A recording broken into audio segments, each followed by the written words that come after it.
You're on, babe. I'm on. I'm here. Oh my God, I haven't even. It's going now? Yeah. Okay.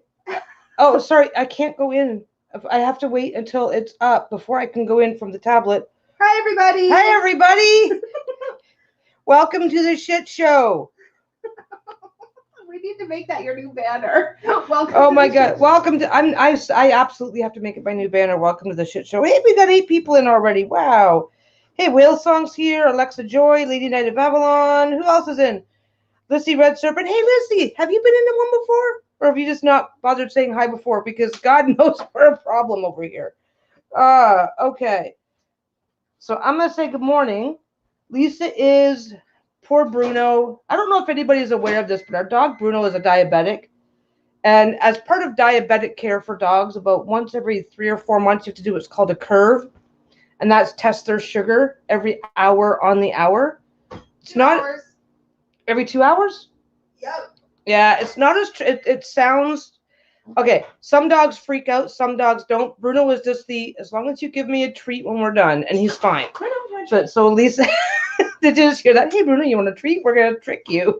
Come here, buddy. We're really lucky with him. He's pretty cooperative and it doesn't freak him out too much. But anyway, so Lisa's off in the corner doing that. Every now and again, there's a bit of a yipe. So if you hear a yipe, he's fine. Hey, buddy. We have got to do it. I'm trying to talk Lisa into doing a day in the life of Bruno, just to show this sort of stuff because he's actually doing really good, and you would think that he's not. But okay, not you would think that he's not. When you hear words like canine diabetes, you're like, what the hell? Like It can anyway, be really hard, especially in the beginning. huh? I said it can be really hard, It especially. feels hard, yeah. So it's easy to get. Anyway, so our topic this week. Oh yeah, no, I know who you are, Lissy. I'm glad. I'm happy to see you in here. I just didn't know whether you'd found your way to one of these chats yet or not. Dustin's in. Oh yeah, with Lisa unboxing. Yeah, yeah. Sorry, baby, I got you in a weird spot. No, I started doing this. When did I start doing these? This is like our fifth or sixth now. Because I'm totally into like if it has a conspiracy theory wrapped around it, I just love it. Aw, Dustin has Indian food.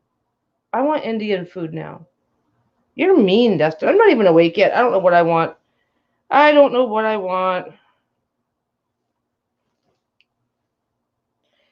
Wait, Alexa Joy, is that something you did in all caps, or is get your coffee ready actually part of your name? Ooh, he's having chicken tikka masala and garlic naan. I want some. I want some. We had turkey Penang, so we did something fancy last night too. So how is everybody? How's everybody doing? Sorry, I'm like looking over there. Look, that's like I'm gonna stare over there until my dog is until my dog is released from having his sugar checked. He's just laying there. He literally is. He's just laying there on Lisa's lap. I should turn the camera. he's just laying there waiting for it to be over so he can. Oh, there we go. Did you do something all caps? I'm just blind, aren't I? Am I just blind? I'm just blind. It literally when I look up you made the comment get your coffee ready, and it literally looks like it's in bold as part of your name. I'm not awake yet. I think I need more coffee. This is gonna be one of the shit show chats, guys. So where are we at? Hey, I did it right. I did it right. Okay. I've been having a heck of a time for some. I'm on my tablet so I can actually see the chat, but I have a heck of a time getting my tablet to actually not lock up in the first few minutes. So I think it's finally. I think it's doing it this time.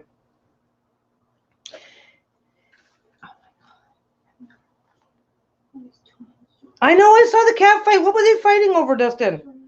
Dustin, I come wandering in. I'm half awake and I hear meow, and I'm like, we don't have a cat. What the hell? It's like okay. Uh, yeah, cats weird. Cats are weird because they'll like get along forever and ever and ever, and then just all of a sudden they spend a day hating each other for no bloody reason. Cats are bloody weird. I've always had cats though before until now. My first dogs. These guys are my first dogs ever. We're not here to talk about that. Oh yeah, we had the sun out for a little bit yesterday, and we're like, oh my god, the sun's out. And then like 5 minutes later, we're like, oh my god, there's no clouds to hold the heat in. I'm cold. We were such whiners. We were such horrible whiners. How's your dog doing? It's fine. He's doing fine. Yeah, he's just chilling. Honey, I need to get your other paw. I'm sorry. No, Oh, poor little guy. I had such a quick test earlier, and this one's just being stubborn. You ever see those diabetic blood tests where you have to poke the finger and get a drop of blood? There's a couple of spots on dogs that they have almost no nerves, and it's completely painless for them, but you have to get it just right, and his one paw is not cooperating, so she has to switch over. Sorry, I know it's really distracting. He's literally just laying there. He's like, okay. She just puts. He's gonna get a food in a second. He's getting his tummy rubbed to keep him calm, and he's gonna get a treat when it's over, so he'll be fine. Hey, Marianne. So today's topic is good. Oh wait, what was last week's again? John D. John D was weird last week because the information on him really was, I don't want to say hard to find, but when you're trying to look, when I was trying to look up the more factual information on him, he had a really rough go. Like, I mean, I think he made a lot of really bad choices in life because he lived until he was 81, but he did die destitute with like nothing. He died at his family home, but it had been looted so many times because for a few years he went and moved to Flanders, comes back to his ancestral home, and it's been like, it's a looted shell. Like, I mean, so his wasn't quite such a happy, fun chat. I think this one's going to be cool though. This week is the Templars, and what I've got right now, I've literally just looked up a Wikipedia thing just to get the list of all the things. Good boy. Here you go. Good boy. Is he all done? Yeah. Well, puppy. And Lisa is now going to come back because she just loves being part of this. So the Templars, where are we? Is it Templars or Templars? I would say Templar, but I mean everybody's going to pronounce it a little bit differently. So give him another little piece. Then poke him 3 times. There you go, buddy. Okay. There you go. Good boy. So the Knights Templar. Let's just start with the historical stuff, and I'm not going to go too crazy in it because I want to get to okay. I don't want to spend too much time on the historical part of who the Templars were because I want to get to the conspiracy theories because my God, these people were wrapped up in these guys were wrapped up either actually or by rumor, but by rumor and supposition. Like they were just considered, they were part of all the conspiracy theories for like the last 1,000 years. It's crazy. So the Templars during the 1100s. During the Crusades, at various times during the Crusades, Christians held parts of Jerusalem. Jerusalem being a holy city that even Christians would go on pilgrimages to, and obviously Christians can't go to Jerusalem when it's in Muslim control. So that's when the Crusades happened, and we don't need to get too much into that. So what happens is the Christians have won control of portions of Jerusalem, including the Temple Mount, where the Temple of Solomon is. And the Knights Templar were a military order that was basically attached to the church, originally called the Order of the Poor Fellow Soldiers of Christ and the Temple of Solomon, because their original fortress, their original headquarters was in the ruins of the original Temple of Solomon. And that's on the Temple Mount. And that's about all I know about Jerusalem. So they existed from the 1100s to the, oh, come on, I had it written down. Lost my notes.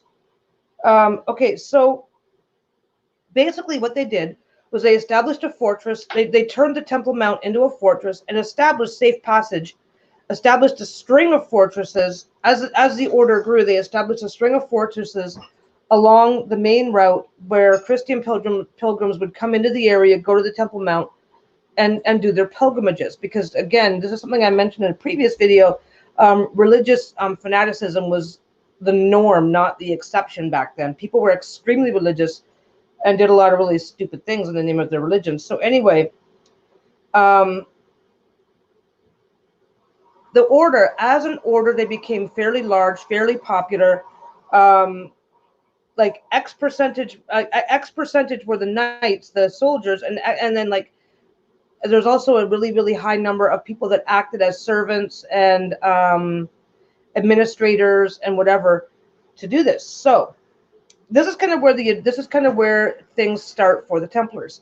Now, the very first conspiracy happens while they are occupying the Temple Mount, and modern discoveries have actually backed up some of the claims.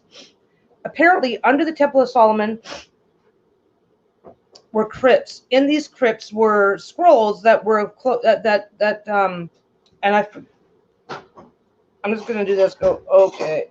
I'm on the other article I needed. I didn't bring up. I didn't get. Anyway, they were okay. So they were famous, but the rumors started almost immediately about their wealth. Now, we're talking the 11 to 1300s. This is a time. This is a period in history where if you had wealth, if you had something that was worth something, buried treasure was a thing. Ooh, what are you doing? Are you wrecking my stuff? No, I just gotta She's over there wrecking my stuff. This is great. Okay. Ooh, don't touch nothing. Okay. So, under the Temple Mount is okay. Let's get back to the rumor, and then we can talk about the facts that actually emerged.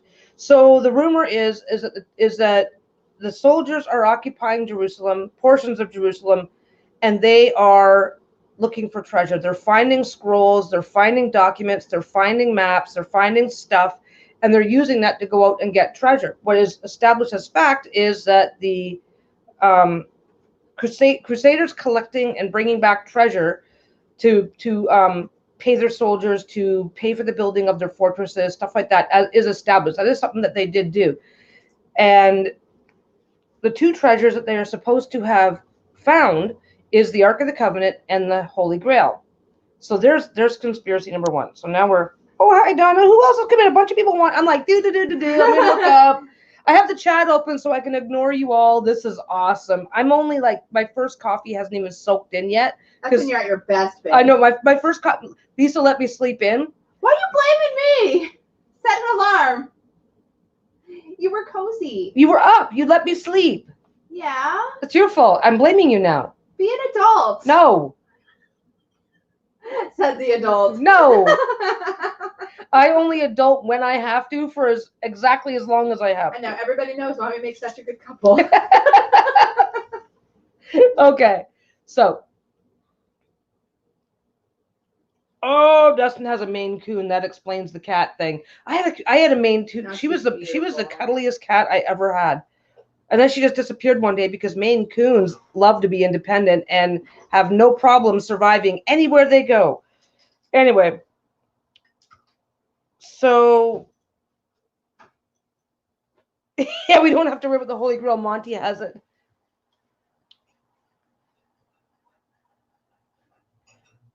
Bunny kisses. If I did look, Bunny kisses says, Peggy, now you're a big girl. Set your own damn alarm. If I did, okay, that's too much adulting for me. Thanks, Christine. I'm up on time every day during the week because diabetic dogs have to be fed on a strict schedule. So I'm fine. I am 5 on the weekends. Deal with it. Except sometimes you sleep in now that Bruno's not waking you up. That's true. That's true. Oh my God. Yeah. Anyway, okay. So the rumors about the Templars start for starters, they were very famous and very strongly supported. The idea of bringing back infidel treasure for the benefit of the knights, so that they could afford what they needed to protect pilgrims. This was not a problem. This was not considered a problem, but the rumors were there. The rumors being that they found, like I said, the temple. So, and now when there's rumors, there's facts to back it up. So let's face it. If a religious order of soldiers, knights, is going into a city like Jerusalem, believing that the Ark of the Covenant is there, believing that the Holy Grail is there, and believing that certain other treasures, key religious artifacts are there, they're going to look for that. So that's not that. There's no question about that.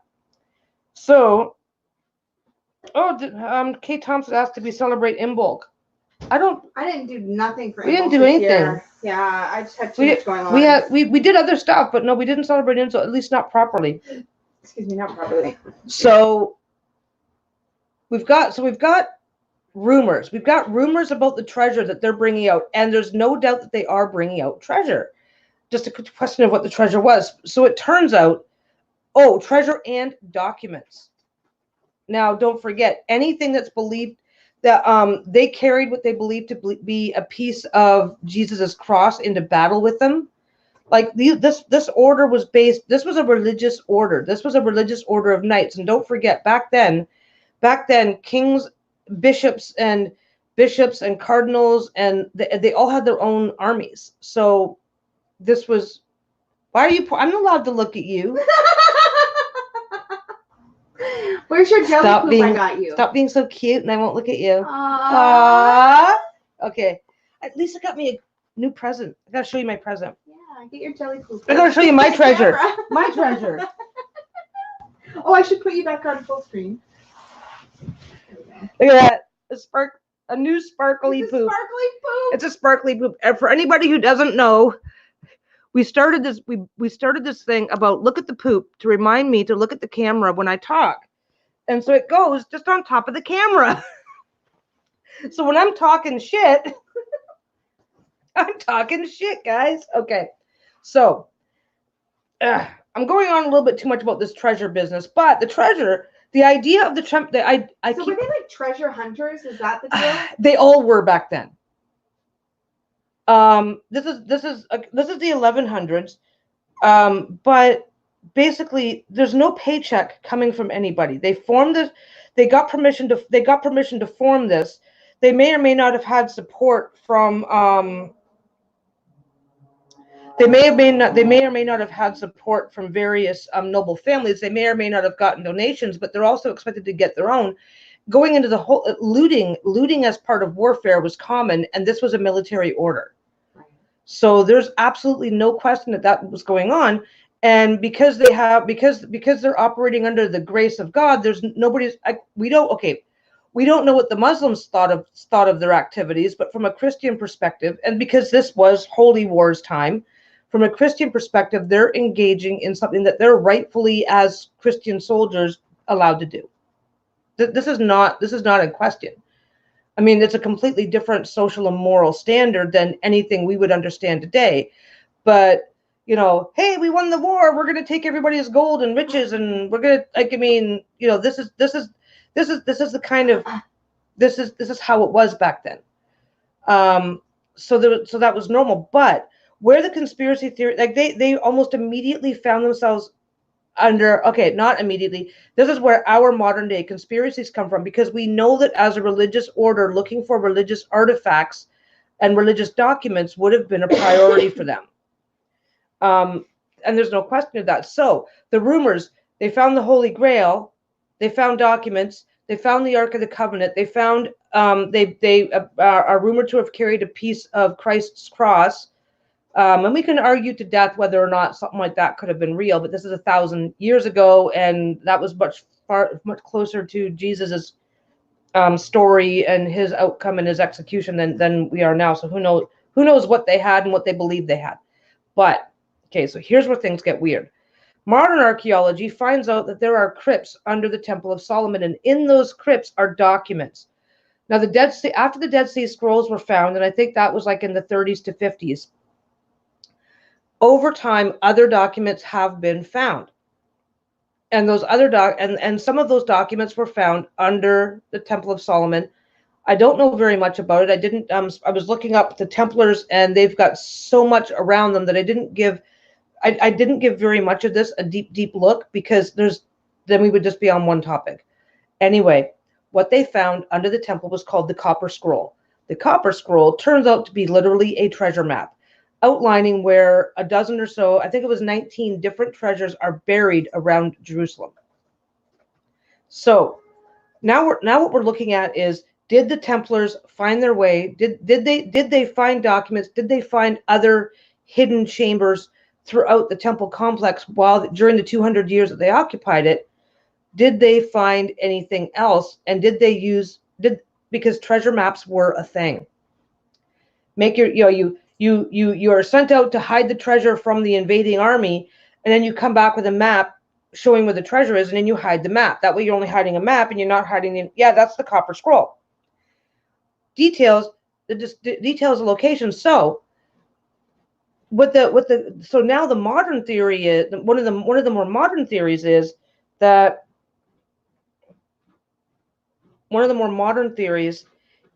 that they did, in fact, because that they had treasure. This is not in question. That they found scrolls and other documents in the temple, in and around the temple grounds, and they just literally went, oh, go here, hang a left, there's the treasure. Because this scroll, this copper scroll that was found, now obviously they didn't find the copper scroll because it literally had to be cut in order to unroll it. So they obviously didn't find everything, because they also found other documents and parchments in these crypts that they found, but that's not the only areas in the temple grounds where things could have been hidden. So they take over the temple and they start looking for shit, right? Because by the time our modern day is coming around, there's nothing left to be found unless it's still hidden. So now what people are realizing is that they've probably found documents of some kind leading to very specific things, and just simply went and got them. Now, some of the so like this copper scroll, some of the stuff in the copper scroll is near the upper bakery, under the third stair, blah blah blah, and that's a document that nobody, that's a document that's already hundreds and hundreds of, at least several hundred years old, guiding you to a bakery that may not even exist anymore. So whether or not they found everything, who knows?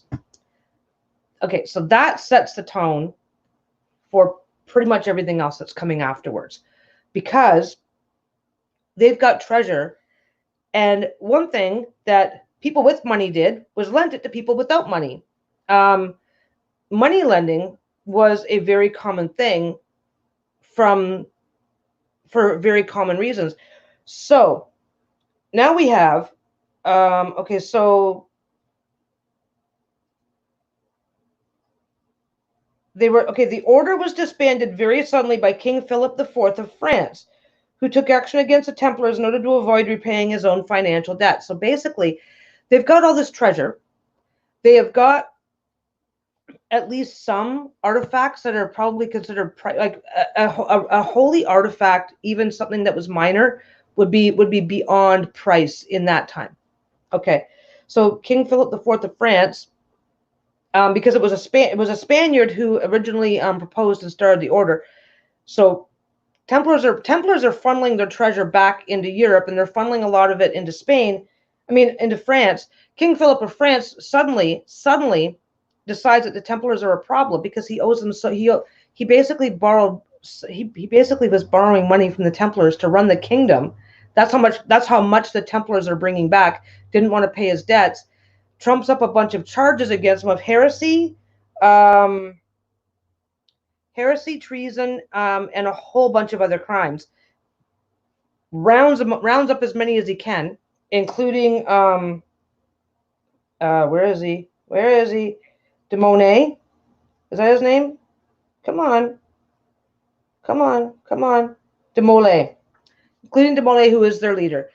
He basically executes any of them that he can find, and he pressures, for some reason, he's able to pressure the Pope into disbanding them as an order. You don't get to become, these guys were formed with permission of the Pope, and then he convinces the Pope to disband them. And we're not even going to go into what the Catholic Church looked like back then, because it's the 1100s, and that's a whole different study. And of course, so Philip, now not only does he not have to pay back his debts to the Templars, but he's able to seize all of their treasure in France. So now we're on to conspiracy. I mean, it's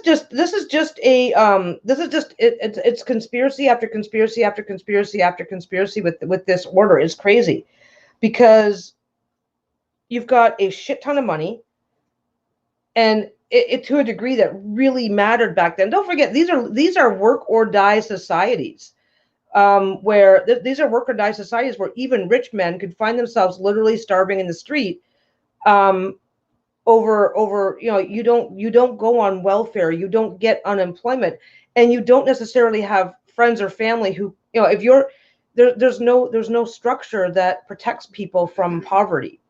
Not even like we think people are poor now. It's so a lot. It really drove a lot of the thinking back then. So you've got a king who can't afford to pay his debts. This is a big problem, and he can't afford to pay his debts. And the people he owes the money to is an army. I owe money to an army, and I can't pay my own soldiers. It's a problem. Okay, so.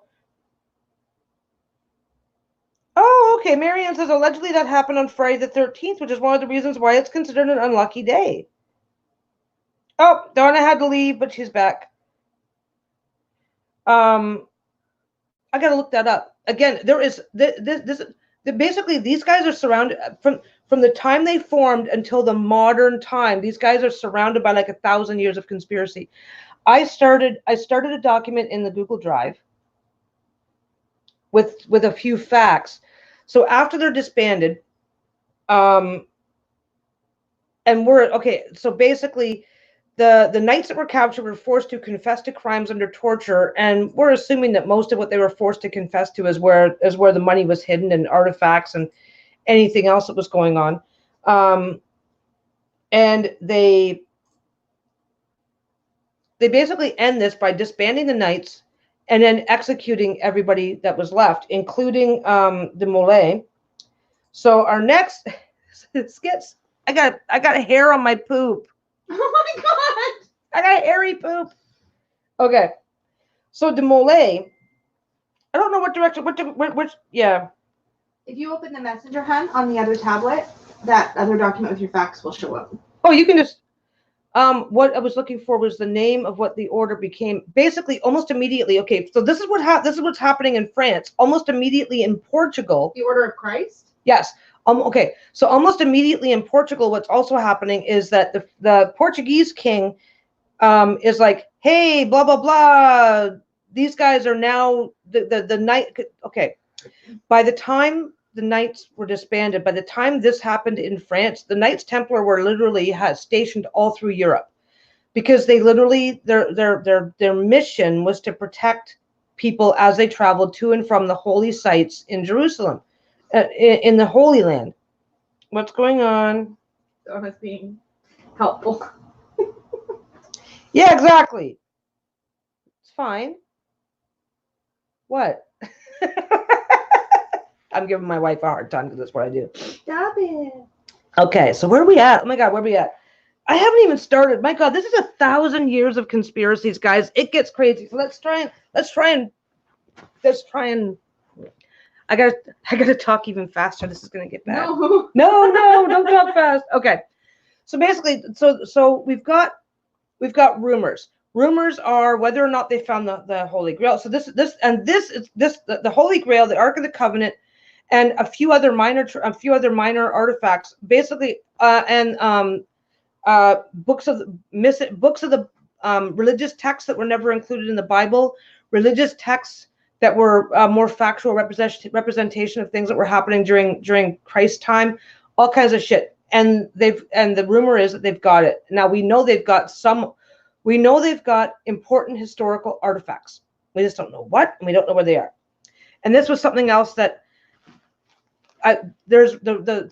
so conspiracy number two. No, conspiracy number one is that they've got this stuff. Conspiracy number two is that the reason why the Pope was convinced to support Philip in persecuting the Templars, and literally, okay, well, you guys are persecuted, so we're taking all of the treasure, we're taking all of your assets in France, your properties and your gold and everything, was because apparently the Pope believed that they had the Pope believed that they had these artifacts, and the Pope believed that they were in France, and that if they could persecute the knights, that the church could seize them directly, because there was, even though the knights as a religious order, they were not they were not priests. They were soldiers commissioned.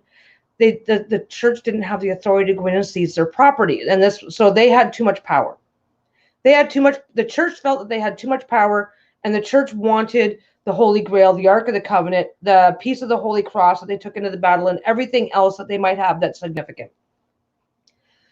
And here's the thing: is that there's proof that was. We don't know what the entire motivation is, but there is some proof that part of the conspiracy was true. Philip wanted to avoid his debts. The church was hoping to seize important artifacts. Now we go on to de Molay's curse. This one, okay, so Jacques de Molay was their commander, and he was burned at the stake in 1314. He was burned at the stake in 1314 because they said he was a heretic. They said that they just accused him of all sorts of stuff. They were accused of random shit, forced to confess under torture. So when de Molay is being burned at the stake, and don't forget, they're religious fanatics. These guys are religious fanatics that have trained to be soldiers just to protect pilgrims because that's how strong their belief is.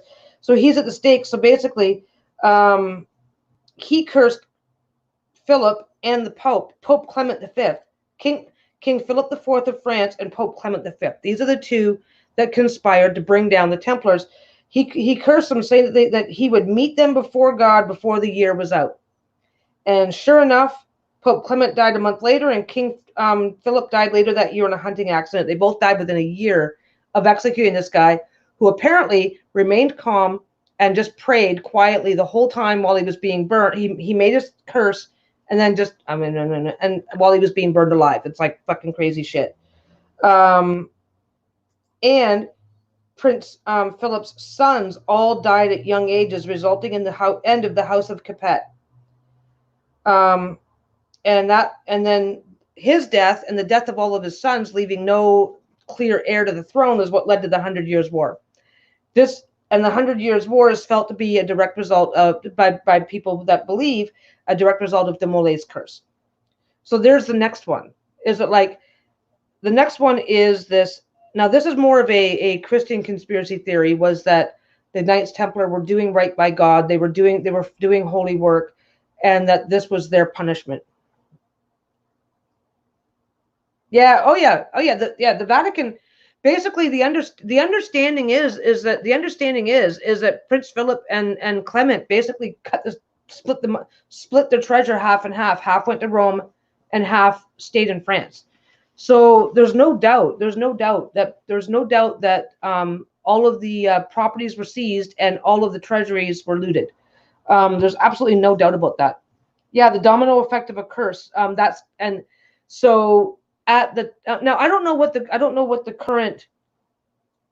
It's that the de Molay's curse would be more of a Christian thing, and I really don't know how that would play in. So, so what happens next is what did you say they were? The Christ. Okay. So basically, Order of Christ. The Order of Christ was formed in Portugal. So basically, and this is interesting, the Order of Christ was formed in Portugal, and they remained the Order of Christ, and they retained ownership of the original Templar properties right up until the 1900s. And then they were reorganized again with the Grand Master of the Knights Templar serving as the president of Portugal. Because, pardon me, I'm going to belch today. Today is a burping day. Great. Portugal was a monarchy up until the early 1900s. Once Portugal's monarchy was dissolved, they reorganized the Knights Templar again, with the Grand Master of the Knights Templar being the first president of Portugal. Probably mostly symbolic at that point, but symbolically, the president of Portugal to this day is still symbolically considered the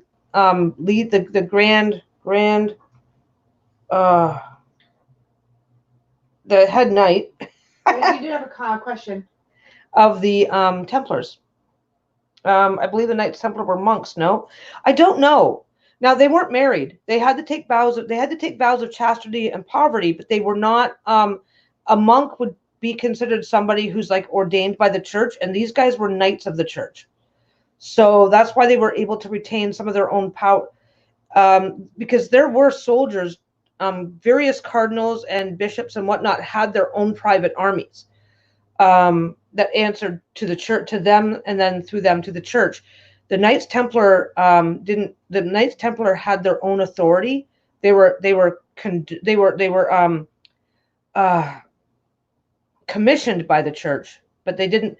That's why they were able to maintain their own treasuries and weren't subject to the Pope walking in and saying, "I want this, I want that." I'm not sure where. I didn't really get a lot of information on that because I kind of jumped straight to the. Oh yeah, they were supposedly.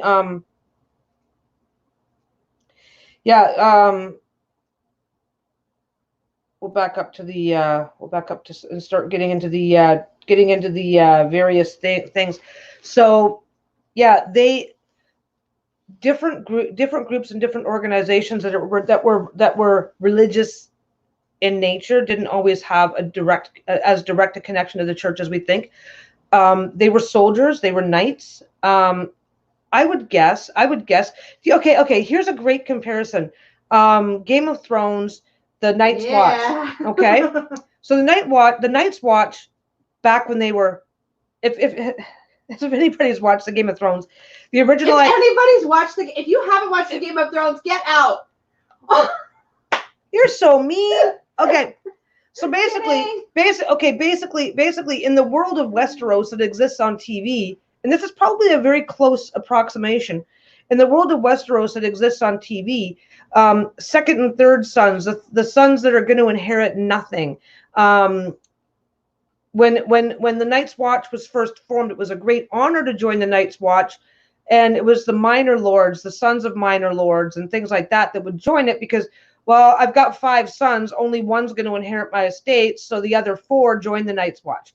And I think the Night's Watch was probably, if I had to guess, based loosely on the social conditions that would cause people to join, trained knights joining the Templars as part of their religious duty, because they're not going to have any political or financial power based on how inheritance laws and stuff like that worked anyway. So I'm assuming that there was an assumption that they would be celibate and taking vows of poverty, but taking treasure in order to pay their expenses and build their forts and pay the laborers and people that they would hire to cook and clean and do all the things for them. Because back in these societies, like a soldier, that's all he did all day. He was either training or he was fighting. He wasn't doing anything else. So, so I think what Donna was thinking of watching Game of Thrones for the 5th time. But yeah, so the idea behind the Night's Watch, when they were talking in the TV series, when they were talking about the former glory of the Night's Watch, that's exactly what the Templars would have been. Because don't forget, if you are a member of a royal family and you have 5 sons, all 5 of them are going to be trained soldiers. You didn't hang if you couldn't defend your property, you didn't hang onto your ship for long. And then once your kids are adults, only the oldest son inherited back in most of those societies. The other ones either either marry a rich girl or they go join religious orders, religious whatever. And that's the Knights Templar was a perfect outlet for trained soldiers. They worked the Crusades anyway. I need more coffee. I just need an IV line. It'll be fine. Okay. So now basically I just spent half an hour on we're going to talk about the history of all these guys. Okay. I don't care. We did the thing and who's having a good time? I'm having a good time. Yay. Okay. Lisa's having a good time. I need to make sure Lisa's having a good time because she's the one with the off button. I'm not having fun. You're done. It's so true. Oh my God, like the hook on the stage. Oh yeah. Okay, time for you to shut up. Okay. You do have a question from Lady Knight of Babylon. Lady Knight of Babylon. I would love to know how much today's Templars know about the good old times. My guess is probably not much. My guess would be virtually nothing. I mean, there is a conspiracy theory that the biggest conspiracy theory is that a core group of Templars escaped with the Ark of the Covenant, the Holy Grail, and a few other artifacts to Scotland, where they then became part of the Freemasons in Scotland, and that is how the Freemasons organization, and that's where the Scottish Rite Freemasonry started. there are conspiracy that there is a active secret society of Templars that are those aren't the guys that we're ever going to meet. Freemasonry, this is a social club now. Back then, believe it or not, when 1,000 years ago, when Freemasonry was a guild of stonecutters, they had secrets for which they would kill you if you divulged them.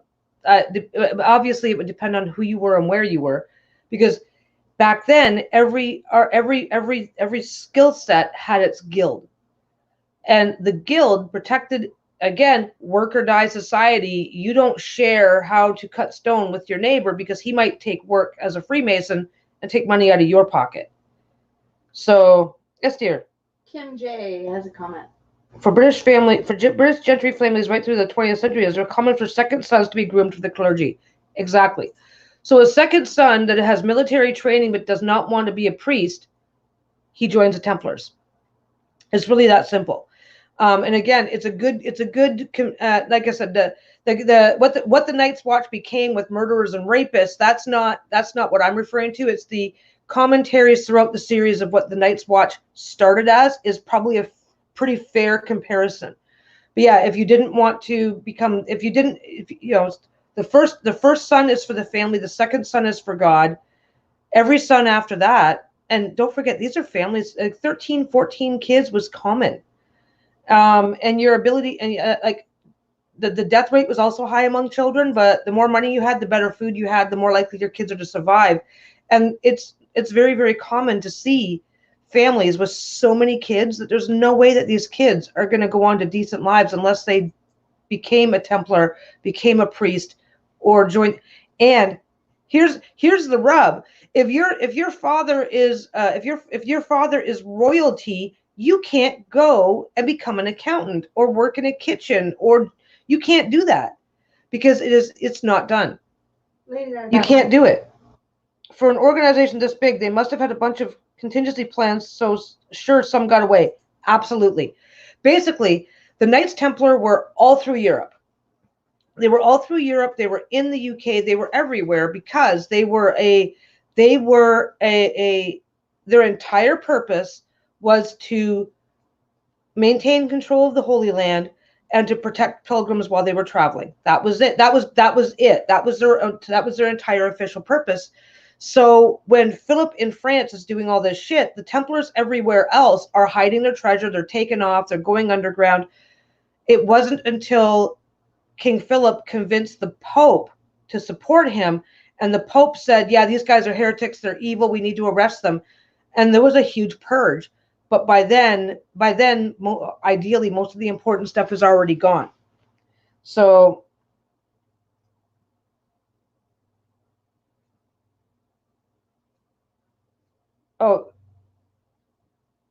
we have not talked about the fleur-de-lis connection, and I don't think I noticed anything about it. So that might be something you get to. And take it away, Jamie. Please share. Please share. Absolutely. Okay. Basically, we're just kind of talking a little bit about the history of them. Oh, Marion K also added. During the third degree process of the Masons, the third still involves the ceremony where the new initiates take a beating. My ex went through it. Yes, because that's horrible. There's different. Each lodge does each lodge has some leeway to do things their own way. So some are going to be symbolic and some are going to be a little bit less symbolic. Basically, the conspiracy theory around Masons is that the Templars that were in the UK or could get to the UK took what treasures they could and went north to Scotland and basically joined with the Scottish Masons. And again, back then, the Masons back then were builders. They were stonemasons. They built churches. They built cathedrals. And can you see the connection with the Royal Order of Knights who took it upon themselves to build fortresses and churches all the way from Europe through to the Holy Land? So they already had the Templars had strong connections in Freemasonry for no other reason than that they needed the Masons to help build their forts. And the Masons would have had the Masons were a very powerful group in and of themselves at that time because they built the churches and the forts. And because back in the 1100s, again, a work or die, if you are in a work or die society, you don't show other people how to do what you do so that you can protect your income. It's just that simple. So yeah, so there's an inner workings of how society worked back then that gave the Masons a lot of power, that gave the Templars a lot of power, and they were either fully enmeshed or at least worked side by side cooperatively for hundreds of years. So let's see what's going on here. So now Freemasonry, they have contained references to the Knight Templars since at least the 18th century. But again, there is some evidence that Knights Templar who could escape this religious purge that happened in the 1300s did go to the Masons for protection and help, and that the Masons did protect and help. So Templar symbols and rituals are incorporated in a number of Masonic bodies, which is true. The best known reference to the Knights Templar in Freemasonry is the degree of Knight of the Temple or Order of the Temple, and this is directly the Masons are the modern Masons are very proud of the incorporation of Templar ideals, symbols, and philosophies into the order. In order to become a Mason, you don't have to be a Christian, but you do have to believe in a higher power, and that's been established for like hundreds of years too. And we know that the Freemasons existed back then. We just don't know exactly. They were a secret society back then. They had reasons for some of their secrecy. So, and of course, back then too, you didn't. If you knew something, and the church decided to have a problem with it, you could be accused of heresy. So there was they had more reasons than just protecting their income to protect their process and what they do and how they do it. Hold on. Oh, no, we're okay. I'm sorry. I thought I had accidentally closed the window. We're good. Yeah, so these Knights Templar often take part in parades and exhibitions. So now the interesting thing is that the Freemasons and the conspiracies and the theories and the stuff around them confuses the Templars, which probably work to everybody's advantage. What are we looking at now? Jamie Kelly. Holy Grail being actual Mary the... yes. Oh my God, yes. Okay. Now the brain cells are kicking in. Holy Grail being actually Mary. The fleur-de-lis represents three branches of her family. That dates back to the Joan of Arc, the French, and Templars. The Templars are rumored to helping transport Mary to France. I have a tarot book that actually talks about that and how the tarot talking about Mary's family. This is one of the conspiracies that we're actually going to hit on. I just totally spaced the fleur-de-lis connection. And I know that there's more to the connection with the fleur-de-lis. Like it was something like she had 3 children. Something like basically the idea that Jesus was married and that Mary Magdalene was his wife and that they had kids together was not a new idea. It really wasn't. In order to be considered an adult in Jewish society, you had to be married. If you had your bar mitzvah to signify that you were ready to be an adult, but it wasn't until you were married that you were formally recognized as an adult. And that's all I'm going to say about Judaism, because I know nothing about the religion, and I don't want to say something that's so ass backwards that I'm going to have a bunch of Jewish people telling me I'm an idiot. But in Jewish society, adulthood, you're not just an adult at your bar mitzvah. There's more to it than that. And generally speaking, your bar mitzvah is the signal that you're going to soon get married. Okay. Yeah, in the 20th century, the Knights Templar in the Masons became connected with theories, but there is evidence that the Knights Templar who managed to escape the purge went underground with the help of the Masons. It's that simple. There's evidence that some of the building techniques the Masons learned from the Templars, who got the information from documents they found in the temples and holy sites that the Templars took.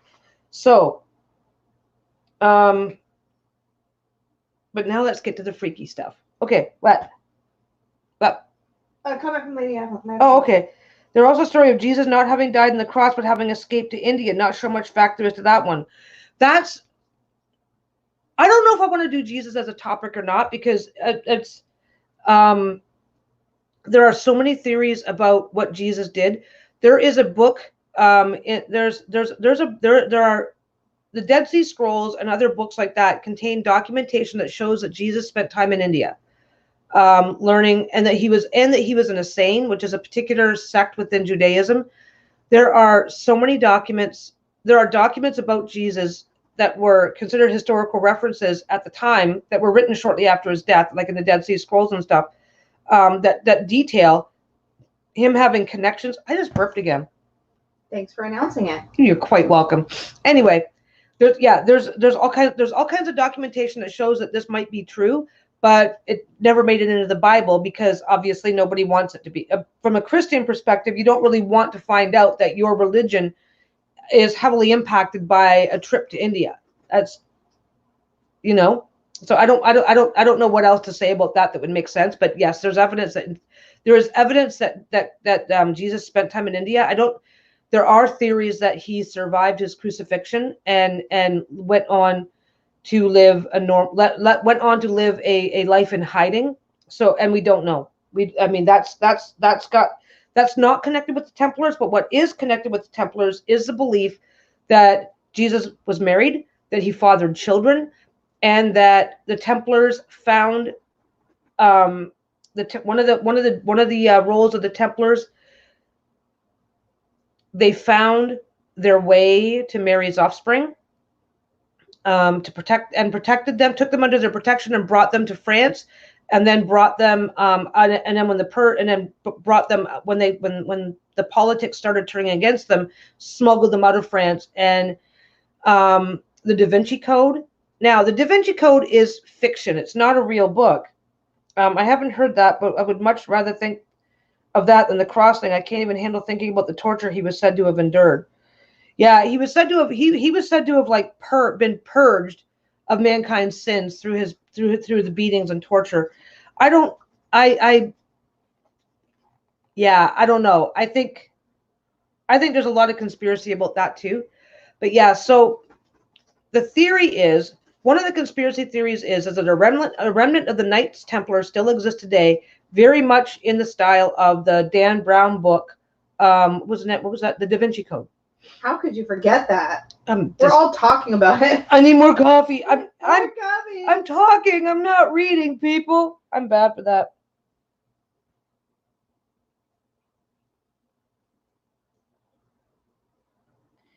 Yeah. You know what? It's entirely possible that Jesus could have survived in the cross, because bribery was a thing. Jesus' family was there. Basically the entire process of a crucifixion is like problematic, but if there was enough bribery at play, they could have done a whole lot of things to help him survive the experience and then get him away. But we don't know. So following on from the point about the fluidity, there were hundreds of them at Rosslyn Chapel. Rosslyn Chapel is the center of a huge Templar conspiracy that is supposed to be Rosslyn Chapel, not necessarily the chapel itself, but the area. The conspiracy theory is that the Holy Grail was Mary's children. Mary's descendants, and that the Knights Templar found proof of who they are. They found whatever. Okay, let me back up. The conspiracy theory goes like this: Jesus had a wife. Jesus had kids. After Jesus' death, and we'll just assume that we'll stay away from the conspiracy theory about that. After this happens, Mary is surrounded by the faithful and protected for generation after generation after generation by a secret society. So her offspring are protected, this and that and this and that. And again, very much like in the Da Vinci Code. Now in the Da Vinci Code, we're down to like one single offspring left.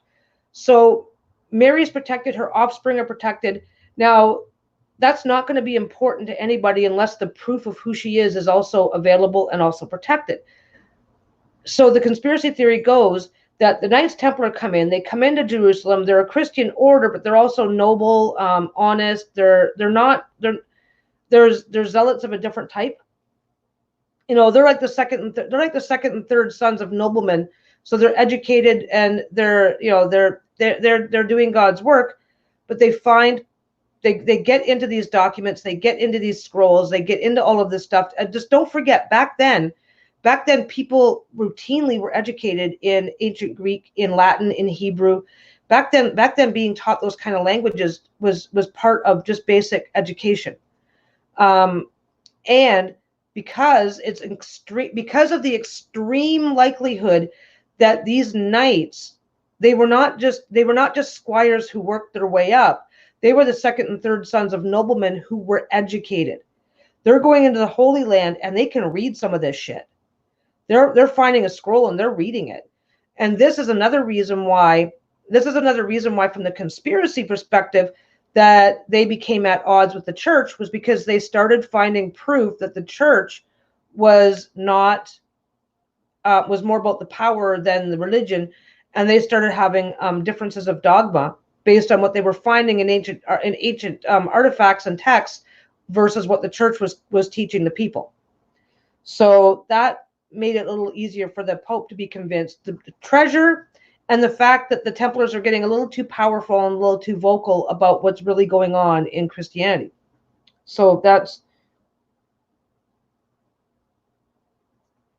my brother and I are very close. We will never discuss with me any details. He's a Mason. Yeah, my brother-in-law was a Mason. It's you know what, I'll tell you right now, in internet search, it's so easy to find information on the Masons. Their entire guidebook is available online. This is just a boys club. Okay, the modern Masons are just a boys club now. But okay, so going back to the conspiracy. Okay, so where we're at in conspiracy land is that the conspiracy theory being is that the Templars went ahead. They found proof of Mary and her descendants. They found proof that Jesus was married. They found proof of a whole lot of things, and they went and found Mary. Like, not Mary herself, obviously, but they found this. They found her family, and they became part of protecting her lineage. This is where the connection with the fleur-de-lis comes in. So everything's falling apart, and they flee to Rosslyn. Is it Rosslyn or Roslyn? Roslyn Chapel. They flee there. Don't forget that. I mean, you don't just have a chapel in the middle of nowhere. There would have been an entire village around that. And back then you could live your entire life. If you lived in a village, you could live your entire life with maybe only 3 or 4 strangers coming through, depending on where you were located. Obviously, not everybody was that isolated. Roslyn Chapel was relatively isolated. It's entirely possible that every single person in that community by now can test positive for Jesus's DNA. We don't know. We don't know where things took us from them. But anyway, so there were always rumors that the Templars had found the Holy Grail. But there was always rumors that the Holy Grail was a person. That it was that the receptacle of the blood of Christ. That's the woman who had his children. So, and certain things were considered common knowledge back then that we just don't even recognize today.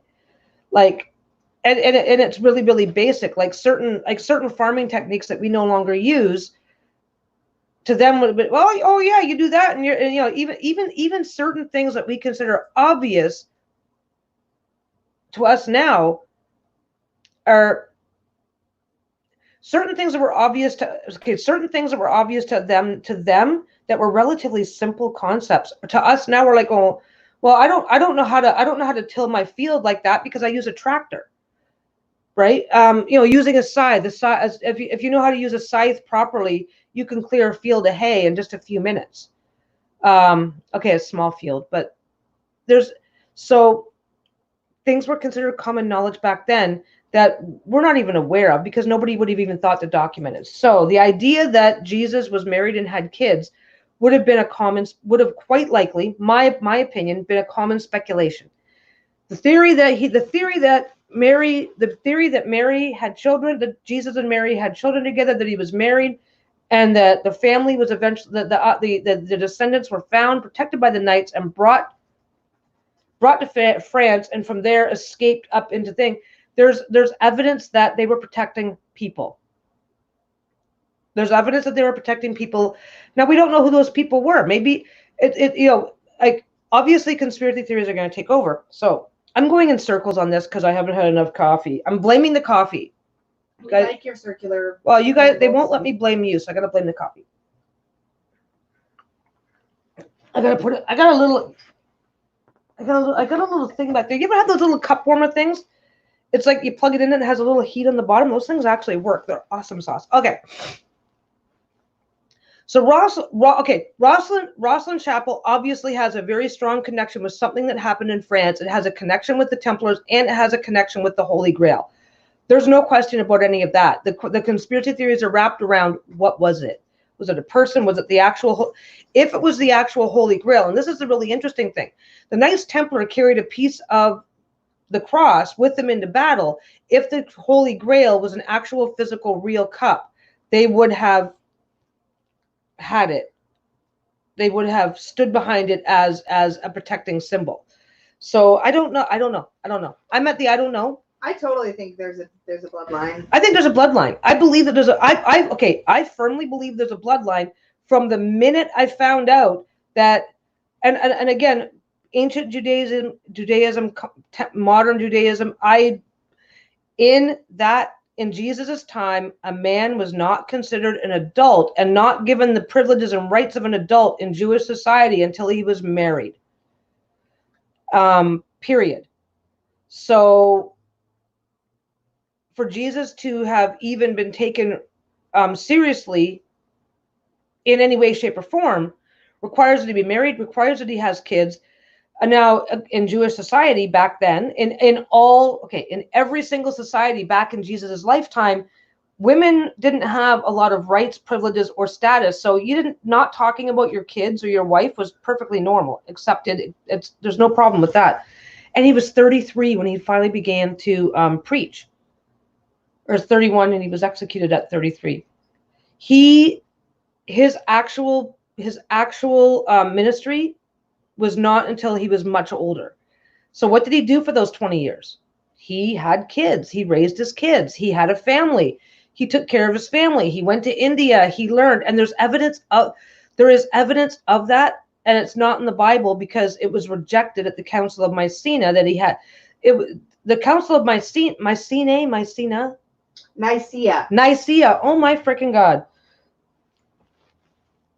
The Council of Nicaea took all of the religious documents that they knew about at the time, put them together in a big pile, and they decided what was true and what wasn't. They decided what was real, what wasn't real, and they created the Bible.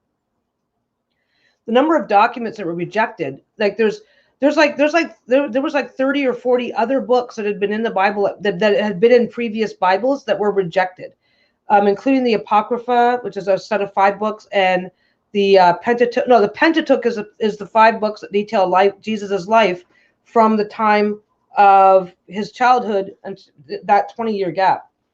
Anyway, I'm off on a tangent. Now we're talking about Jesus. Okay, so relics and treasures, the Holy Grail.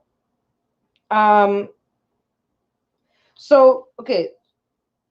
story that the Holy Grail was found and taken to Scotland.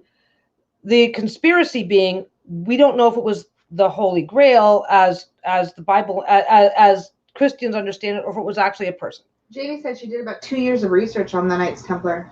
Oh, cool. Why am I not? See, basically, anybody, we should have been doing a joint and have you like educate my ass, because yeah, I think the Knights Templar are really, really cool, but I've never deep dived, and I'm not going to pretend that I did. I mean, this has definitely given me reason to certain things have caught my attention, and I'm going to I spent the week refreshing my memory and diving a little deeper on anything that caught my attention, but there is shit I'm going back for. There's so many layers, right? It's layers. It's 1,000 fucking years. I find them I swore already. Okay, the Ark of the Covenant. Okay, so claims that the Templars discovered the secrets of the Mason builders of Solomon's temple. Okay, so let's work this in reverse. Solomon's temple was not built by the stonemasons as we understand who the stonemasons are now. So the conspiracy being is that the Templars go to the temple. They're fighting their way through in the Crusades. They seize the temple. right? So they basically, their headquarters were on the site of the original Temple of Solomon. So now, okay, now don't forget, they had Jerusalem had already been seized, and then the order was formed to maintain control of the temple and to protect pilgrims. So this kind of, they did not form and then go take the temple. The temple had already been seized, and this idea, the Knights Templar were formed in order to protect and hold it. So basically, the conspiracy being is that the Knights Templar discovered the secrets of how the original temple was built, the construction techniques, and other documents on how stonemasonry was accomplished. Because don't forget, the stonemasons of Europe and the stonemasons who built everything else in the thousands of years before that were different people.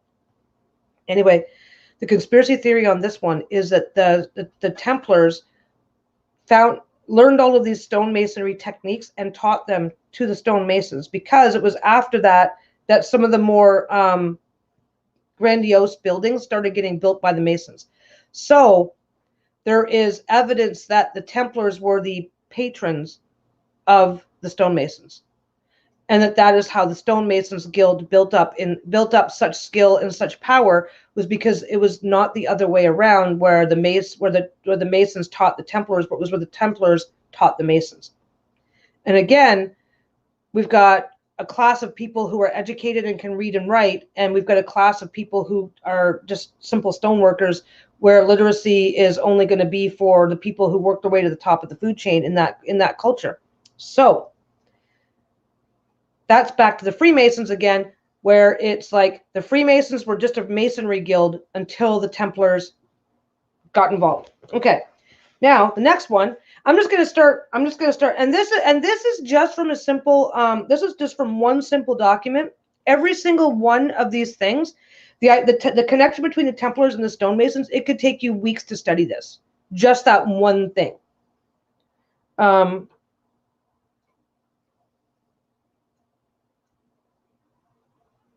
So, okay. Sorry, if I don't, okay, guys, if I don't stop and just read for a few seconds, I'm going to miss 90%. I have to go back and rewatch the comments just to find out what you guys are saying. And don't forget, if you have anything that you want to say directly to me or a question to ask, put it in all caps or do the ass symbol so that I'll see it. Like you said the ass symbol. The ass symbol, ASS, no, the at sign. Lisa will make sure that I don't miss, Lisa will make sure I don't miss anything that you guys really want me to see. So there's that. Okay. Hey, and we're almost an hour in, and I finally remember to point that out. Aren't I good at this? You're awesome. I are so good. I like that. I are so good. Okay. That's what makes it fun. I am not trying to impress anybody. I'm just trying to have a good time. I just find the connection between the Knights, Rosicrucians, and Cathars. Oh, I've heard of that. Jamie, I have heard of that, and it never occurred to me to go look that up. This is the thing. Okay, this is a fun fact about me. And I'm not the only person in the world that's like this, even though I like to think I'm that fucking special. Aww. I have this amazing ability to retain trivia. Small bits of information, right? I've heard of that. As soon as Jamie says that, I was like, oh, I've heard of that. I should have looked it up. But until I look it up, I have to refresh myself on what that was. Does that make sense? Like, totally. I think that makes perfect sense. Yeah, like if I say that I know that 99 times 99 equals 9,801. I know that. It's true. Go get a calculator. 9801. 99 times 99 is 9,801.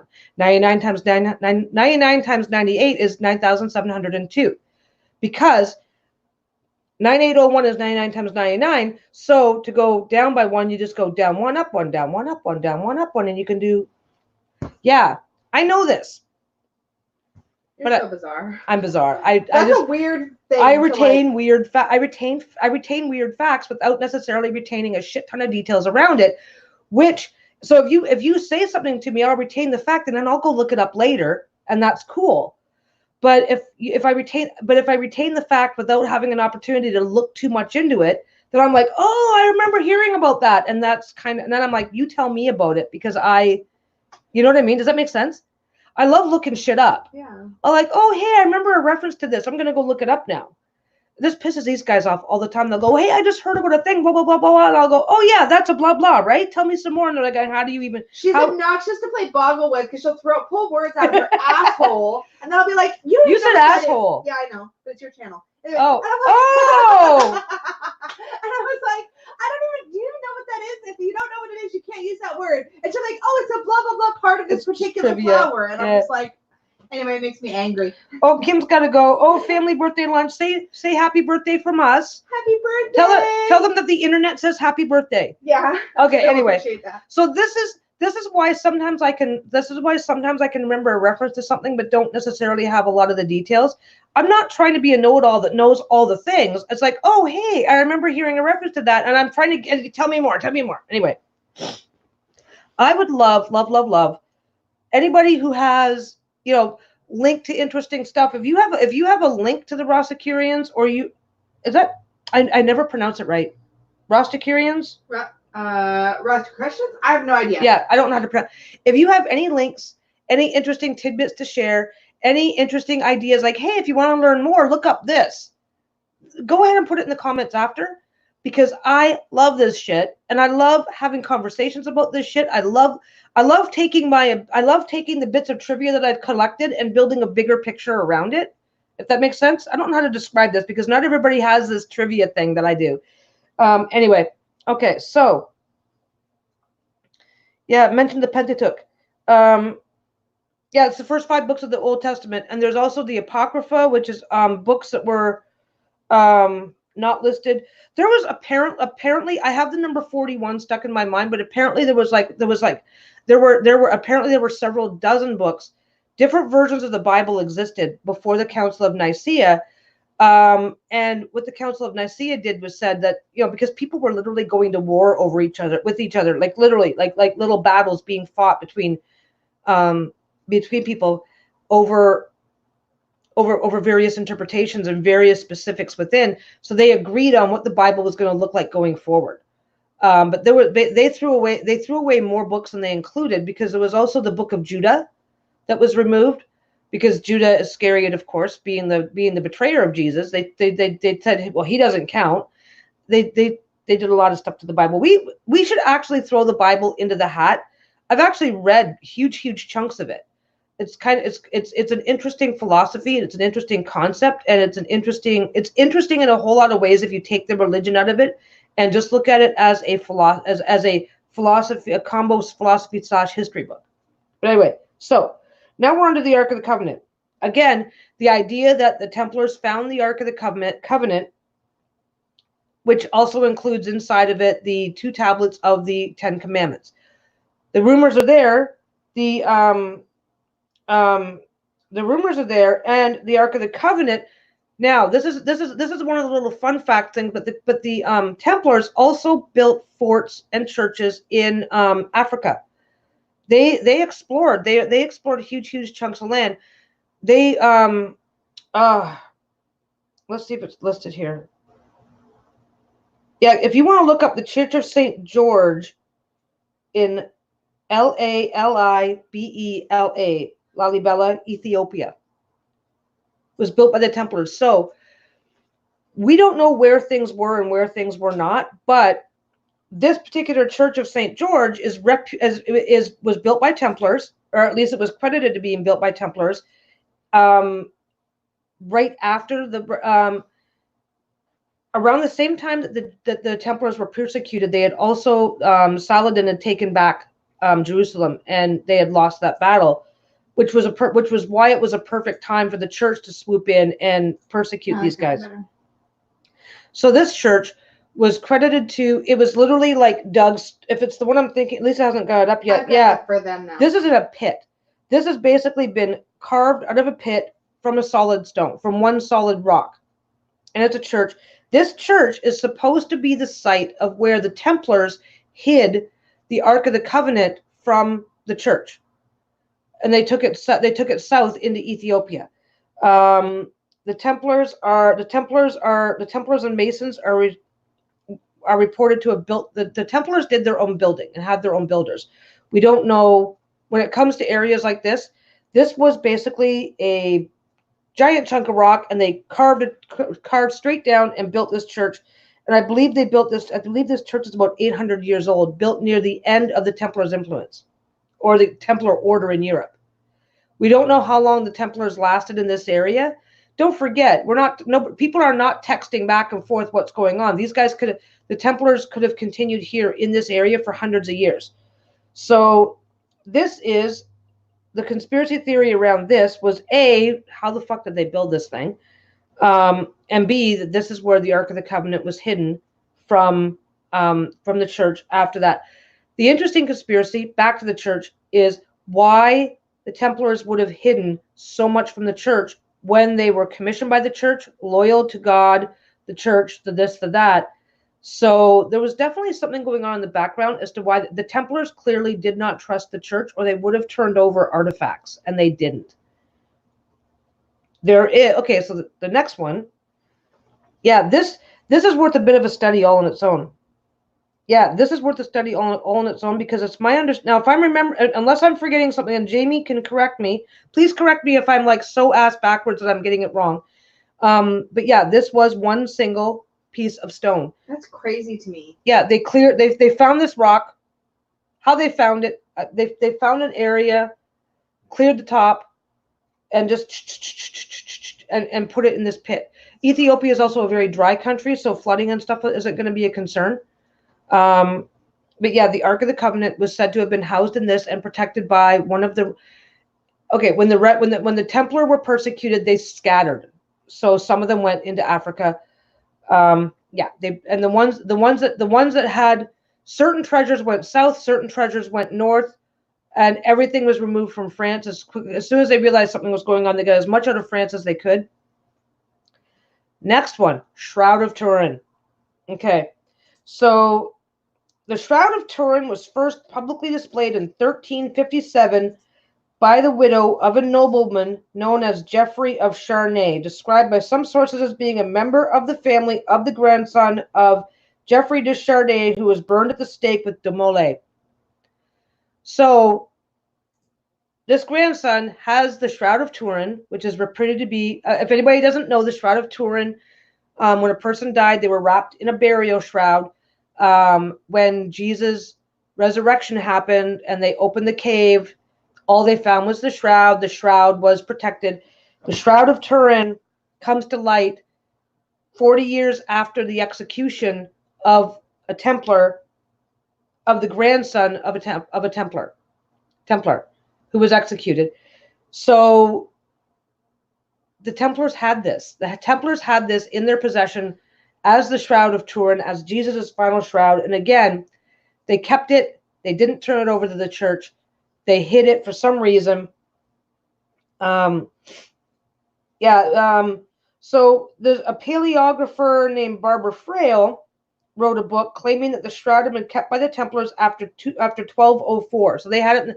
The Templars kept it for over 100 years and kept it from the church, hid it, and it was not put on display until 40 years after the execution of the Templars by the grandson of a Templar.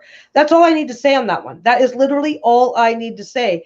The fact remains is that they found one of the most significant religious artifacts known to exist and didn't tell anybody, which gives credibility to the other theories of the Ark of the Covenant, the Holy Grail. And again, we can argue whether it was a person or an actual artifact, but the Templars found artifacts and they hid them. They kept them.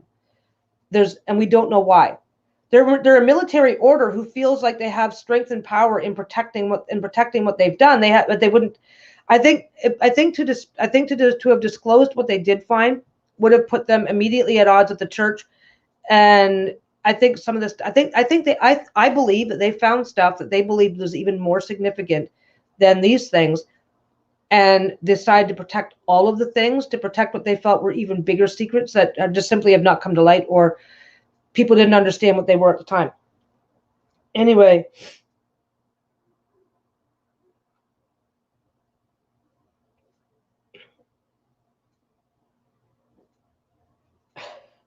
Okay.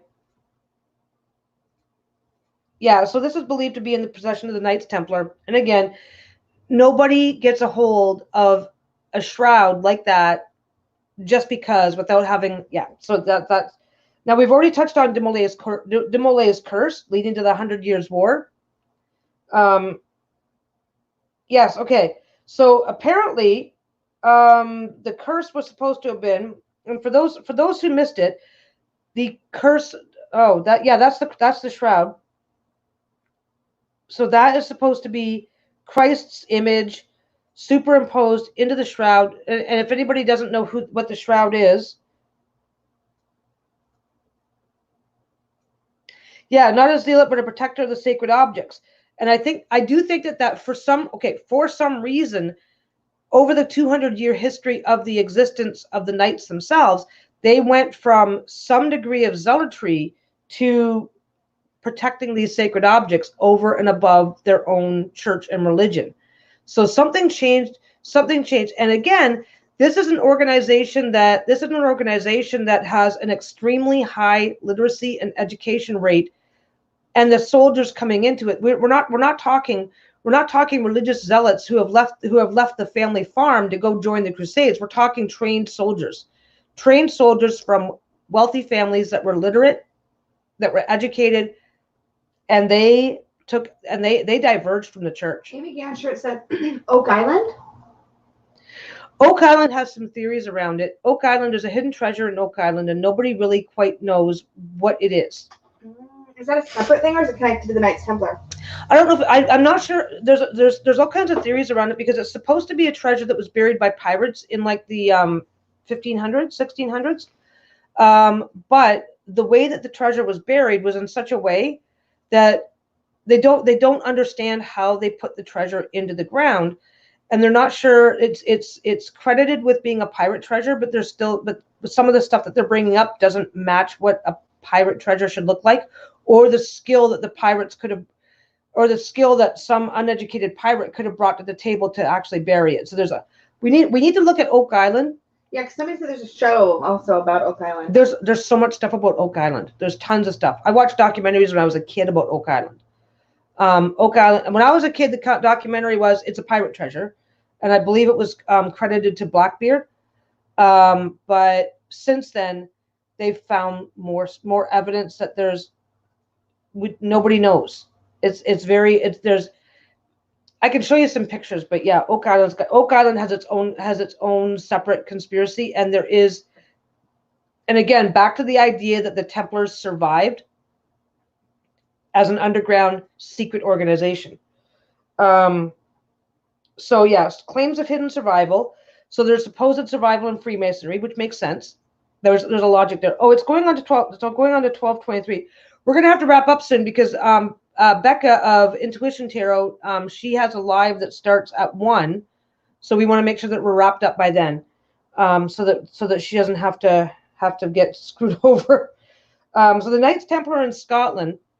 So the idea that the Knights Templar made it to Scotland and became part of the Freemasonry organization. There's a lot of conspiracy theories about the Masons that existed in Scotland, being a very, very strictly controlled secret society.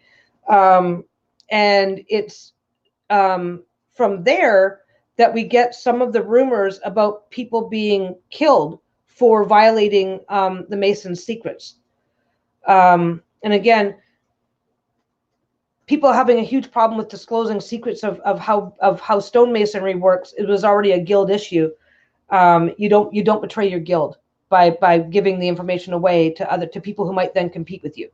But this idea of secret rites and secret rituals became really, really, really more enmeshed once the Templars made it to Scotland.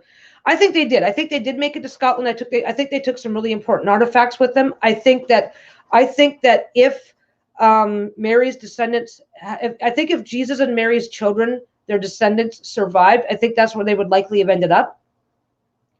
I think that just the isolation of where that area would have been at the time would protect them. Which one am I looking at? The Turin Shroud is a fake. Wasn't it disproven many times? Didn't some tests reveal it to be the 1300s and 1400s? Well, exactly. We don't know. Some tests revealed that tests revealed that it was probably a fake, but that doesn't mean, okay, this is where the conspiracy theories happen, because some tests revealed that the shroud was not the real shroud, but if you displayed an artifact that turned out to be a fake at that period in history, you were just straight to the executioner's block, because that would be considered an act of heresy. So this guy is displaying a fake with confidence, and I can't remember what the actual time frame is. Now, it could be, in terms of conspiracy theories, it could be that the Templars found a fake and didn't realize it was a fake, protected it, and then this guy thought he was displaying the real thing. It could be that this guy got his hands on a fake because he knew that the real one was somewhere that it was never going to be found. We don't know the real history behind the actual Shroud of Turin. The shroud itself the shroud itself has, even with the idea that it might be a fake, there's a ton of conspiracies around it still, just because of how it managed to exist, how it manages to still exist today, the stain patterning on it and things like that. So we don't know. Yeah, the food and beer is better in Scotland. Yeah, the shroud was in a fire, which can alter tests. Don't forget, like, I mean, the Templars took what they believed to be a piece of the true cross with them into battle to inspire them. That doesn't mean it was a piece of the true cross. Pilgrims went to Jerusalem and came back with a piece of the true cross, to the point where the true cross should be weighing 80 or 90 tons by now. So it could be that they thought that that's what they had found, and they were just going to protect it because don't forget, no internet, no texting, no online research available. You can't send it off for carbon dating. So if they thought that that's what they had found, they would have protected it as a holy artifact. Absolutely. So I don't know what I think. I don't know what I think about later testing. I don't know that I believe. I do think it's quite likely some form of fake or forgery, but why a grandson of a Templar would put it on display, knowing that his grandfather was executed for heresy, makes me think that whoever put it on display believed it was the real deal, and he believed. And he was told it was the real deal by probably the people around him. What am I looking at? I read that there are some ancient church paintings giving clues as to where the bloodline was taken. Yes. This is going to be silly. If you guys watch the Da Vinci Code. This is not silly. We like the Da Vinci Code. No. Just, you have to keep in mind that the Da Vinci Code is fiction. So a lot of the elements of the Da Vinci Code are what the authors are following the train of thought of the author's belief, which is absolutely fine. But the theories that he addresses, the theories that are addressed in the book and in the movie, are real theories. And this is the point to keep in mind. People watched, when the Da Vinci Code came out, people thought it was absolutely fucking awesome, and it was.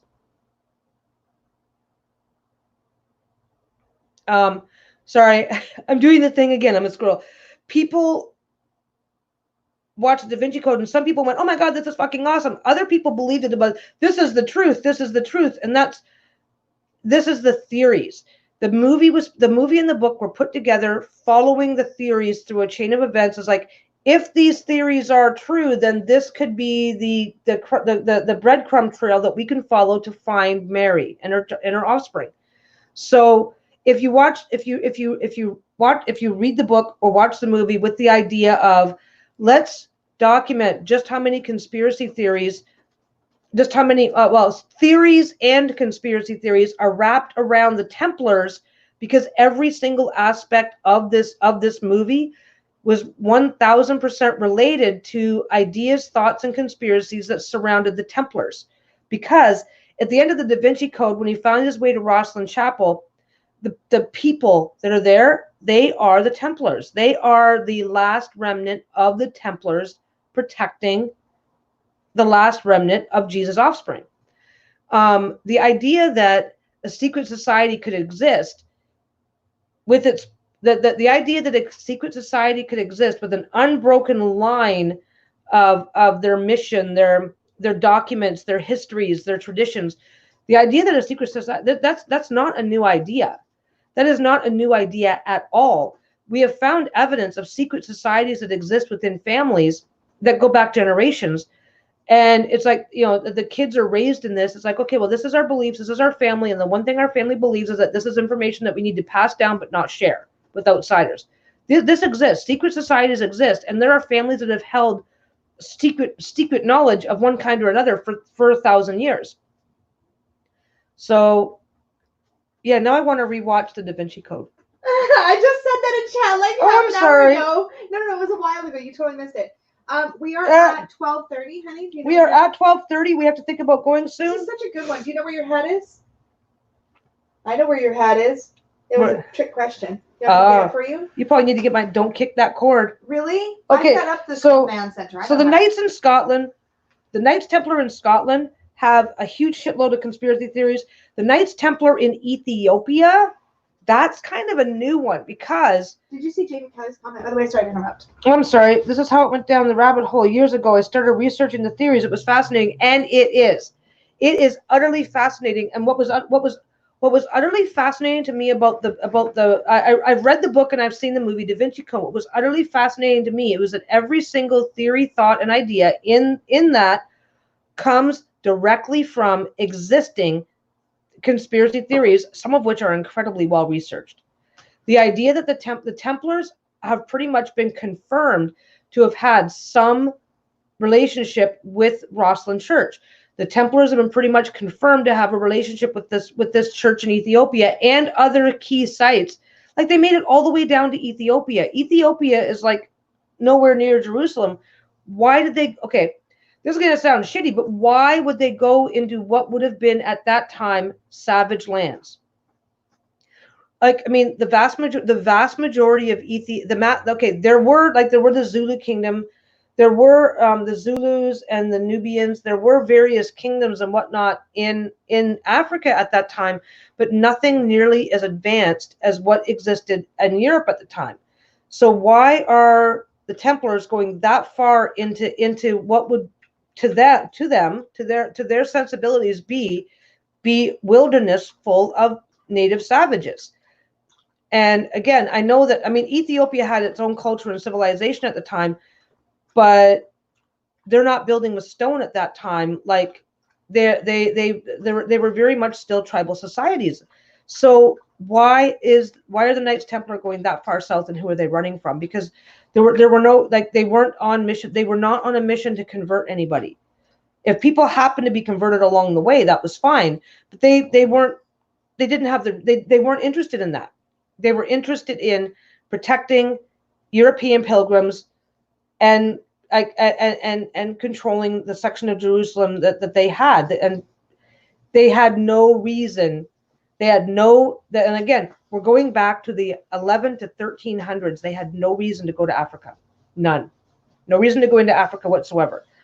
There is no European presence in Africa. Well, okay, there probably was, but it's not the presence that we think of when we think of white presence in Africa. There was nothing for them in Africa, and they went anyway. We don't know why. And that leads to 1,000 more conspiracies. Check out Marion Kay's comment. That's so cool. It's a magical, it's a... Wait. Go up, sorry. Go up. When I visited Rosslyn Chapel, I met an old Mason, and when he shook my hand, he looked at me intently and said, "You know things about this place, my dear. You just have to remember." Oh, that's fucking awesome. You need a past life regression. That's what Donna said. You need a past life regression. That'd be so fucking cool. Oh my God. Whew. But okay, so I'm babbling. I don't want to encroach on Becca because I want to have time. Do we have time to be in Becca's chat today? I don't know. We're going to try. We're going to try and be there for Becca. I like her chat. Becca is fun too. Becca's chats are fun. If you haven't seen Intuition Tarot, check her out. I can put a link up. Oh yeah, you can. Please. Okay. So, is there anything obvious that we've missed? Discoveries in the New World. Okay, there is theories, and we don't have a lot of time. The supposed treasure, the Templar treasure at Oak Island in Nova Scotia. So the idea is, okay, so basically the next conspiracy is that the conspiracy theories that simply existed, just the fact that these theories existed around the Templars and that people were constantly and always looking for them, creates the next set of theories that kind of fall apart after a little bit, not fall apart, but become lost. Is that once the New World was discovered, that the existing Templars, and there's also theories that theories that the various factions remained in contact with each other. Oak Island being one, that they took some of their more important treasures, buried them in Oak Island. So that's one theory, one idea. Other idea is that the remaining Templars, the ones in Scotland, the ones that were in Portugal, the ones that were still in France, that were hiding in France, Germany, the UK, Scotland. The idea is that there were enclaves of Templars that existed in secret throughout all of Europe. And again, we're back down to Africa. That those that could put everything, bought ships, outfitted them, and loaded up all the treasures and artifacts that they had, and sailed off to the New World and set up shop. That Oak Island was one of those areas, and that some of these existing enclaves of Templars still exist today, living in remote areas of Canada, United States, just wherever. Yes, dear. Tarot Cat Moon says, I think Oak Island should be put in the hat and you can tie more stuff from the Templars into it. Okay. We'll put it in the hat. You say that, but you're not going to write it down right now and stick it in the hat, which means it's not going to be in the hat. Get me a piece of paper then. Don't you have paper right behind you? I got nothing. Oh, wow. I got nothing I can leave. Okay, guys, this is oh my God. Okay, do you want to see the shit show today? No. I'm in my jammies. No, my shit show. Oh. Okay, I'm chatting on this tablet, and I'm reading off of this tablet so that I can keep track of the things. And if I move, I'm breaking one of them. Okay, Oak Island. If anybody else has any topics you want us to add to the hat, now's the time. She's got a paper, guys. And we've still got a few minutes, so. I don't have a lot of time because I don't want to. Oh my God, you gave me a pen that doesn't work. Scribble with it. That'll get it working again. I did. Okay, well, scribble with it some more. I'm going to scribble with it some more by going on your forehead. It'll be fine. Okay.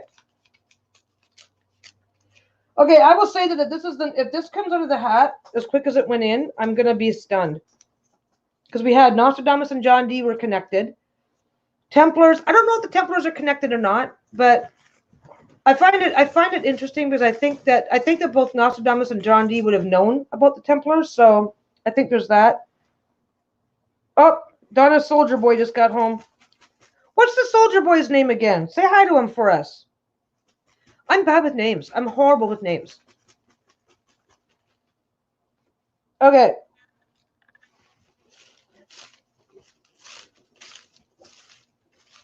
Okay.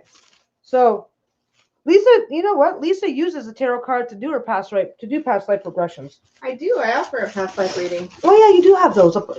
You have them on your website, don't you? Yep. Okay. That's what you should do as your next giveaway is a past life reading. Oh, that's a good idea. But you guys, if Lisa does, we're actually trying to figure out what our next. Okay. We're planning the next supportive tarot giveaway. Anybody who doesn't know if that Lisa has supportive tarot as her channel, we haven't had a giveaway in a while, and it's like, oh, we should do a giveaway. And if you guys think that a past life regression giveaway would be a good idea, let her know. Oh, we've got yes with all caps. Okay, drum roll. Ooh. Why is this folded funny? Oh, there we go. This is interesting. This one's a complete sidestep. Okay, so the next one is going to be Rasputin. Ooh. Rasputin. So where things get interesting, things get political and interesting. He's got a lot of really interesting stuff around him. Rasputin. Yeah. Rasputin, lover of the Russian queen. Okay, there's a song. Oh my God, you've never heard it? No. You've never heard the song? Rasputin. No. Rasputin or Rasputin. I got it. I'm not sure. I've always pronounced it Rasputin. I really don't know if there is a different pronunciation for it. So yeah, so basically the Templars so supposedly they put the treasure on Oak Island. Yeah, okay. The Templar Code for Dummies, again, as for having 18 galleys that may have left from La Rochelle, history doesn't back that up in shipping records. So one of the theories is that the Templars put together a fleet of 18 ships and came over. Oh yeah, and the hospitaliers actually had very few large ships. Some suggest no more than 4, and hired more from merchant shipper when needed. So the Templars did have relationships with, did have ties with other religious, non-religious groups at the time. So there's that. And Friday the 13th, which who mentioned that earlier? Oh my God, didn't Marion mention that earlier? Urban legend that the tradition of Friday the 13th was unlucky from the date of the simultaneous arrest of many Templars at the behest of Philip IV of France. And that was something else too. It was like basically it was like they had their own conspiracy of their own, because they didn't just start arresting Templars. They literally conspired to and again, no internet. This takes months and months and months to put together, where they basically located as many Templars as they could, sent out soldiers to prepare, and then arrested them all on the same day. Oh, well, alrighty then. Well, the goal of Philip and Pope Clement was to get rid of was to kill as many Templars as they could, so that they could seize their property and treasure. Oh, jeez. So there's been tons of films about it. There's even been video games that include ideas to the Templars. Oh my God, I made it through this. This is literally Knights Templar. If you want to do the look it up for yourself, Knights Templar in popular culture, and it's just our talk today was generated by a Wikipedia article, because get the kernel of it and then just start talking. Oh, Marion K., I used to drink a vodka cocktail called the Rasputin. I never remembered coming home. There you go. So yeah, and this is going to give you, if you do want to look deeper into the Templars, go ahead and look up this article, Knights Templar in popular culture. It's a Wikipedia article. I like Wikipedia because it helps me find the terms and thoughts and ideas that I want to look up, and then look up more research stuff. Right? Wiki's such a great it's a great Cole's Notes. It's the Cole's Notes of everything. I mean, some of their articles are really, really expansive and detailed, but even the stuff that's not detailed usually provides, oh, if I look up this term, I'll find this. Oh, that's how you spell it. I'm going to go look that up, right? So yeah, I love, even if I'm not using it as a direct resource, I love anyway. So, yep. So we got to go. I got to finish my coffee, maybe get some lunch, do some things, get ready for Becca's chat. And then we are going to see you guys next week. Don't forget to like, subscribe. Oh, don't forget to smash the thumbs up button. Thanks, everyone. Until next time. Are you just doing that so that I remember to say the shit? Maybe. Maybe. So thanks, everyone. Until next time, it's my cue to start your long goodbye. My long goodbye. My long goodbye. Okay, guys. This has actually been fun. A lot of fun. Hope you guys had a good time. Don't forget to tell me how pretty I am, by way of a thumbs up. And I will see you guys next week when we will be discussing Rasputin. Bye. Bye.